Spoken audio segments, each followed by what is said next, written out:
योग में आसन और प्राणायाम आपको अपनी बॉडी के हिसाब से करने चाहिए। हर किसी का बॉडी टाइप अलग अलग होता है, तो हर किसी के लिए प्राणायाम और आसन भी अलग अलग होने चाहिए। दूसरों को देख के आसन और प्राणायाम ना करें, अपनी बॉडी को समझिए पहले। नमस्ते everyone, welcome to our channel Virendra strength yoga. My name is Virendra Kumar. तो आपकी बॉडी तीन तरह की हो सकती है, वात डोमिनेटेड हो सकती है, पित्त डोमिनेटेड हो सकती है, कफ डोमिनेटेड हो सकती है। या तो आपके शरीर में वात बढ़ी हुई हो सकती है, पित्त बढ़ा हुआ हो सकता है, कफ बढ़ा हुआ हो सकता है। उसके हिसाब से ही आप प्राणायाम करें। हो सकता है जो प्राणायाम आप कर रहे हैं वो आपको नुकसान दे। तो शुरू करते हैं अपनी वीडियो, ज़्यादा समय नहीं लेंगे। उससे पहले जो लोग हमारे चैनल पर नए हैं, जिन लोगों ने अभी तक हमारे चैनल को सब्सक्राइब नहीं किया, प्लीज़ हमारे चैनल को सब्सक्राइब कर लीजिए और पास में एक बेल आइकन होता है उसको भी दबा दीजिए, जिससे कि इन फ्यूचर हम कोई भी वीडियो पोस्ट करें तो उसका नोटिफिकेशन आपको मिल जाए। तो हम बात कर रहे हैं प्राणायाम की। यदि आप प्राणायाम की शुरुआत कर रहे हैं या आप पहले से भी प्राणायाम करते आ रहे हैं तो इस वीडियो को विशेष रूप से देखिए। आप अपने कीमती समय में से निकालकर आधा घंटा या 1 घंटा योग को दे रहे हैं, तो उससे आपको जो लाभ मिलना चाहिए वो पूरा लाभ मिलना चाहिए, उससे नुकसान नहीं होना चाहिए। तो आज की इस वीडियो में मैं आपको बताऊंगा आपको आपकी बॉडी के हिसाब से प्राणायाम किस तरह से करने चाहिए, क्या क्या सावधानियां आपको बरतनी चाहिए।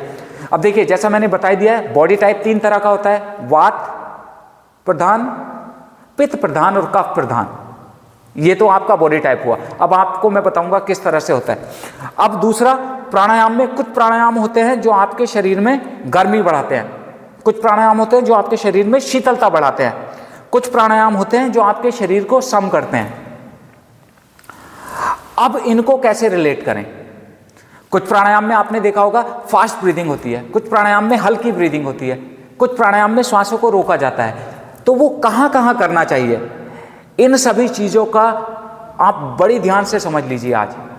तो अब शुरुआत कर रहे हैं। सबसे पहले, यदि आपकी बॉडी वात डोमिनेटेड है, वात डोमिनेटेड मतलब वायु आपके शरीर में ज़्यादा रहती है, तो वात डोमिनेटेड जो शरीर होता है वो उसमें कई बार दर्द होने लगता है। कभी यहाँ दर्द हुआ, कभी यहाँ दर्द हुआ, कंधे में दर्द, पैर में दर्द, घुटने में दर्द, एल्बो में दर्द, जोड़ों में दर्द, ये सब वात डोमिनेटेड आते हैं, उनकी वात बढ़ी हुई होती है।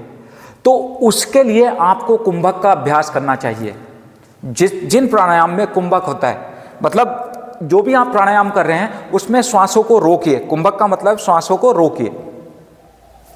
जैसे आप अनुलोम विलोम प्राणायाम कर रहे हैं तो आपने राइट थंब से राइट नोस्ट्रिल को बंद किया, लेफ्ट से सांस लिया, लेने के बाद सांस को रोकिए जितनी देर रोक सकते हैं, फिर दूसरे से निकालिए, जिससे निकाल रहे हैं उसी से लीजिए, रोकिए, दूसरे से निकालिए। या नॉर्मली भी सीधे बैठिए, सांस लीजिए, रोकिए, बाहर निकालिए। तो सांस रोकने पे आपको विशेष ध्यान देना है जिन लोगों के शरीर में वात बढ़ी हुई है, क्योंकि बोलते हैं ना, जैसे लोहे को लोहा काटता है उसी प्रकार से आपके शरीर में जो दूषित वायु है, कुपित वायु है, उसको बाहर निकालने के लिए जब आप श्वास लेंगे और श्वास को पूरे शरीर में श्वास को रोकेंगे तो जो वो कुपित वायु है वो वायु भी उस आपकी वायु के साथ मिलकर आपकी श्वासों के द्वारा आपके शरीर के बाहर आ जाती है।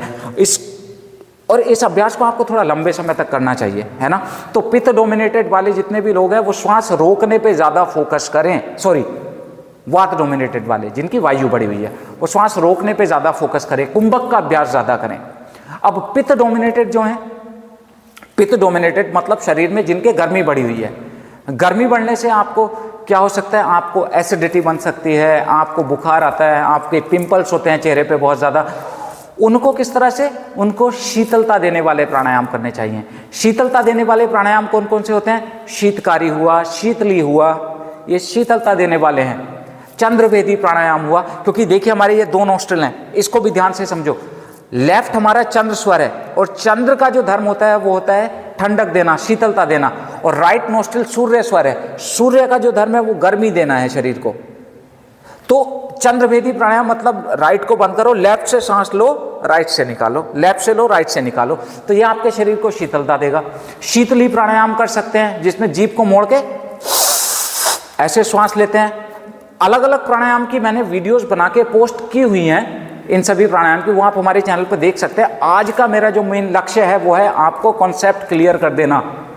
तो अगर आपका पित्त बढ़ा हुआ है तो आपको किस तरह के प्राणायाम करने हैं जो आपके शरीर को शीतलता दें, शरीर को ठंडक दें, तो आपका पित्त शांत हो जाएगा। अब जिन लोगों का कफ बढ़ा हुआ है, जिन लोगों का कफ बढ़ा हुआ है उनको कौन से प्राणायाम करने चाहिए?